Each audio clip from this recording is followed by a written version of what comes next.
बीचमा उहाँ मौन नै रहनु भएको छ। त्यो मौनताको बीचमा चाहिँ अभाव सबैले महसुस गर्नुभएको छ र यो छिट्टै तोडिन्छ भन्ने लाग्छ मलाई। मैले बिहान चाहिँ उहाँको भिडियो हेर्ने अवसर पाएको थिएँ।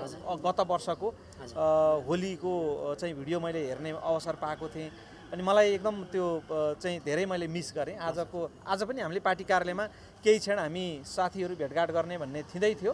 यो बिचमा उहाँको भिडियो हेर्दै गर्दाखेरि मैले आज पार्टी सभापतिज्यूलाई पार्टी कार्यालयमा चाहिँ रङ लगाउन पाएको भएदेखि कति चाहिँ रमाइलो हुन्थ्यो भन्ने मैले सोचेको थिएँ।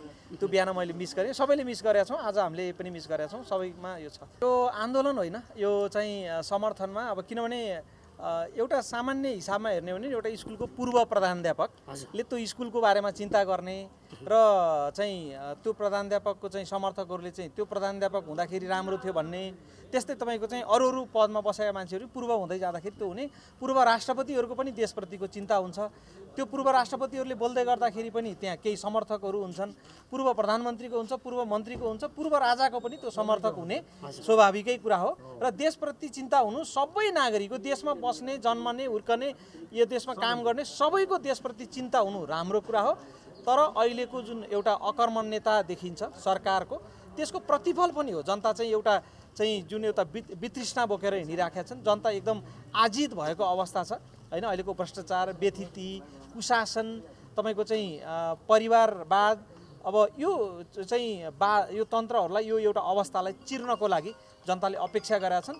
त्यो विषयमा राष्ट्रिय स्वतन्त्र पार्टी रवि लामिछानेको नेतृत्वमा अगाडि बढेको छ। एउटा स्वभावैले समर्थकहरू हुने कुरालाई म अन्यथा लिँदिनँ। यो त मिडियाहरूले सोध्ने प्रश्न नै होइन। हाम्रो पार्टीको राजनीतिक विचारधारामा यति स्पष्टसँग लेखिएको छ। त्यो म पुनः एकचोटि पढ्न, व्याख्या गर्न, त्यसमा अनुरोध गर्न चाहन्छु।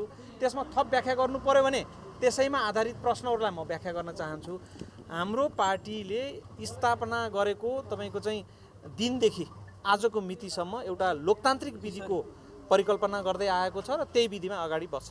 राजनीतिक वृत्तमा आउने सबै चाहिँ आरोह अवरोहहरू हुन्छन्। यसले चाहिँ राजनीतिमा लिएर आउने केही तरङ्गहरू हुन्छन्। कुनै तरङ्गहरू दीर्घकालसम्म जान्छन्, कुनै तरङ्गहरू क्षणिक हुन्छन्। मलाई लाग्छ यो चाहिँ केही समयसम्मको लागि केही उभारहरू हुनसक्छ। राष्ट्रिय स्वतन्त्र पार्टीको जुन एउटा लक्ष्य छ, त्यो लक्ष्य हासिल गर्नको लागि चाहिँ कुनै पनि राजनीतिक भावहरूले यसलाई रोक्दैन। म पुनः एकचोटि यो होली हामी फागु पूर्णिमा भनेर मनाउँछौँ। फागु पूर्णिमाको अवसरमा सम्पूर्ण नेपाली आमाबुवा, दाजुभाइ, दिदीबहिनीहरूमा न्याय प्राप्ति होस्, यो मुलुकले न्याय पाउन सकोस्, यो मुलुकको सुशासन, समुन्नतिको लागि हामी सबैजना एकजुट भएर काम गर्न सकौँ। यो पुनः एकचोटि शुभकामना।